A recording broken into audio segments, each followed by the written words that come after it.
Spent years pushing conflicting stories about vaccines. You say one thing and then you say another.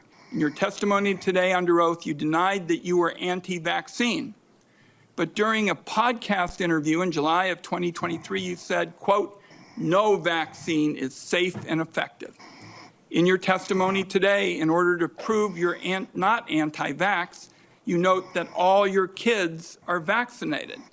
But in a podcast in 2020, you said, and I quote, "You would do anything, pay anything to go back in time and not vaccinate your kids." Mr. Kennedy, all of these things cannot be true. So, are you lying to Congress today when you say you are pro-vaccine? Or did you lie on all those podcasts? The fact that Robert Kennedy Jr. has said a lot of things about vaccines in a lot of different places isn't helping him look very principled or honest in this confirmation hearing to be the Secretary of Health and Human Services. All those conspiracy theories about viruses and diseases were probably worse. Say that COVID-19 was a genetically engineered bioweapon that targets black and white people, but spared Ashkenazi Jews and Chinese people. I didn't say it was deliberately targeted. I just quoted an NIH-funded and NIH published study. Did you say that it targets black and white people but spared Ashkenazi Jews? I quoted a study, Your Honor. I quoted an NIH study that showed that I'll take that as a yes. races I have to move on, I have to move on. Did you say that Lyme disease is highly likely a materially engineered bioweapon? I made sure I put in the highly likely.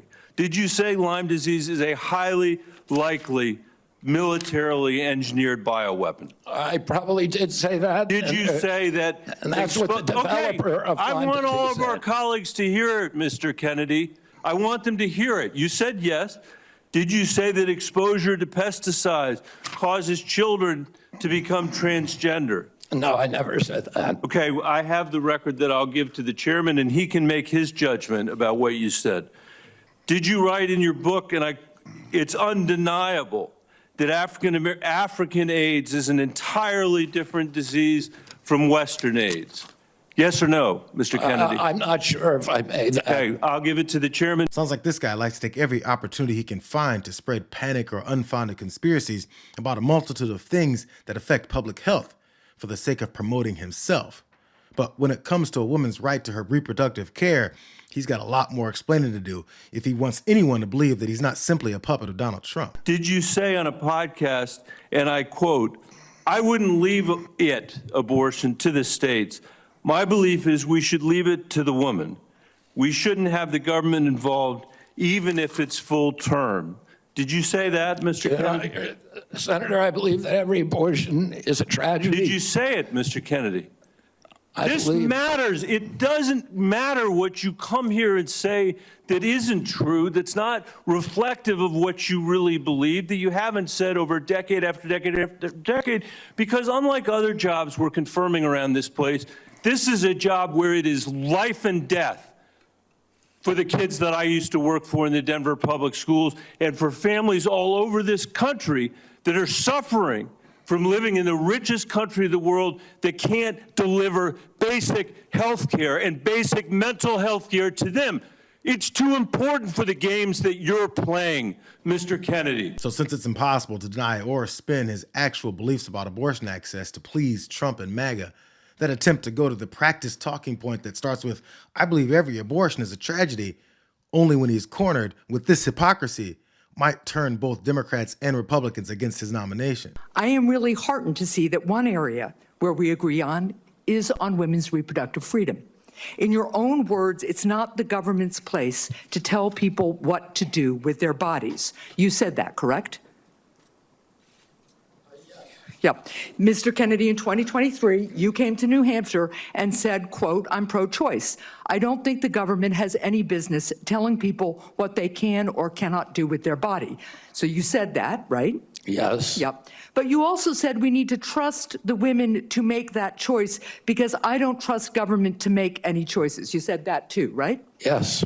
It is remarkable that you have such a long record of fighting for women's reproductive freedom, and really great that my Republican colleagues are so open to voting for a pro-choice HHS secretary. You have clearly stated in the past that bodily autonomy is one of your core values. The question is, do you stand for that value or not? When was it that you decided to sell out the values you've had your whole life in order to be given power by President Trump? Well, he's cornered. So here comes that practiced line. Senator, I agree with President Trump that every abortion is a tragedy, that we can't be a moral authority in this country. Right, so, but that isn't what you said back in New Hampshire in 2023. My question is exactly when did you decide to sell out your life's work and values to get this position? Senator, I agree with President Trump that every abortion is a tragedy. So what you're telling us, just to be clear, because my time is limited, is that regardless of what you believe, regardless of what values you have, if President Trump tells you to do something, you're going to do it. You said just now the discussion about mifepristone. Oh, he's asked me to study the safety of it.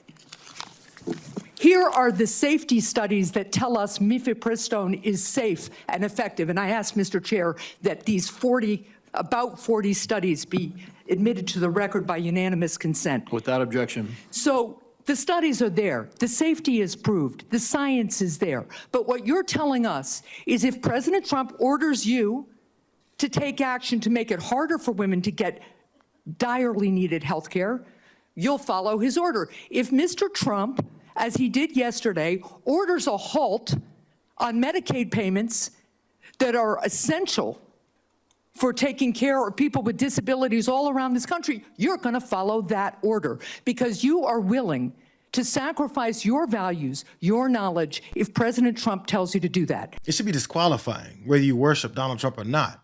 But the reason he keeps using Trump's name in that practiced line is to signal to the blind loyalists that he's open to being one too. It's the only qualification necessary in this MAGA Republican Party. You know, that promise to study mifepristone came up when Kennedy was being questioned by a Republican that didn't have any other reason to ask him about it other than to confirm that he's willing to ignore the existing information and do whatever Donald Trump tells him to. You know, he's MAGA qualified. My question is, if confirmed as Secretary of HHS, will you commit to working with the FDA Commission to review the deregulatory actions that are threatening the safety of women? Sorry, Senator. As I said to Senator Langford, I think it's immoral to have a policy where patients are not allowed to report adverse events and where doctors are discouraged from doing that. President Trump has asked me to study the safety of mifepristone. He has not yet taken a stand on how to regulate it. Whatever he does, I will implement those policies, and I will work with this committee, make those policies make sense. Thank you, Mr. In other words, whatever you say, I got you. You know, these guys have dropped the bar so low, they forgot that while they're busy installing the least qualified and least thoughtful people possible, that they be confronted with real-life situations of life and death. And when they're reminded, their answers reveal what the solutions will be for their victims. With a life-threatening bleeding from an incomplete miscarriage, goes to the ER, and her doctor also determines that she needs an emergency abortion. But she's in a state where abortion is banned. You would agree also as an attorney that federal law protects her right to that emergency care, correct? I don't know. I mean, the answer to that is I don't know if the state Does it, bans well, let it. me ask you this as an attorney. Doesn't federal law preempt state law? The federal Constitution does. Sometimes not every federal law preempts state laws. It could be unconstitutional. Now, I'm Well, not I would trying to tell be you in this evasive, case, let me ask you Senator. I'm this. just telling you I don't know the I answer to appreciate that. question. His previous stances on a woman's right to her own bodily autonomy prove that he knows the line that he's towing is dangerous. But money and proximity to power is worth so much more to him than Americans' lives. It's why his boss ignored COVID as long as he could, and then tried to discourage testing so that the numbers wouldn't make him look bad. There's zero connection to the fact that people's lives are on the line, because they have no connection to humanity. And that's a very dangerous person to have making life or death decisions on such a large scale. fundraising email, your presidential campaign celebrated that the freeze on all new regulations, guidance, and announcements is a way to protect unelected bureaucrats from further undermining our health freedom. Then you ask your donors to help pay for your campaign debt. Did your campaign and you put out that? I don't think my campaign exists anymore. All right, well, listen, I got to tell you this. Somebody's out there soliciting money for it. Maybe you ought to find out who is. So the fact that you celebrate this freeze, do you think that was a good idea to put all of this on hold for 90 days? Funding and any kind of further work? NIH research? As Chairman Crapo pointed out. I'm not asking for, I love Mike Crapo. I'm asking you. You're up very, very important position. As he pointed out, Senator, the right, portals that were closed were not closed as a result of the Trump Let me just tell you,